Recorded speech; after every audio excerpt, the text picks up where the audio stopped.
Mushroom ఫ్రైకి clean చేసి పెట్టుకున్న సాల్ట్ వాటర్లో మంచి కట్ చేసి పెట్టుకున్నా. ఇప్పుడు ఆయిల్ వేసిన ఆవాలు, జీలకర్ర, పచ్చిమిర్చి, ఆనియన్, కరివేపాకు అన్నీ వేసుకొని ఫ్రై చేయాలి. ఇప్పుడు అది గోలింది, ఉల్లిగడ్డ గోలింది. ఇప్పుడు అల్లం వెల్లిపాయ పేస్ట్, పసుపు 2 వేస్తున్నా, కొంచెం గోలనివ్వాలి. ఇప్పుడు మష్రూమ్ ముక్కలు వేస్తున్నా, అందులోనే కలపాలి మంచిగా. ఇప్పుడు కారం వేస్తున్నా, అందులోనే ఒక 2 చెంచాల టేస్ట్కు సరిపడా వేసుకోండి. కొంచెం సాల్ట్,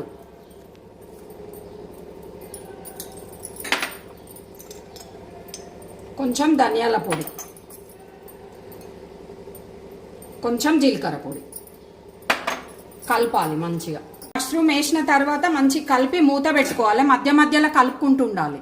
ఇప్పుడు రెడీ అయిపోయింది మనకు మష్రూమ్ ఫ్రై. ఇట్లా సర్వ్ చేసి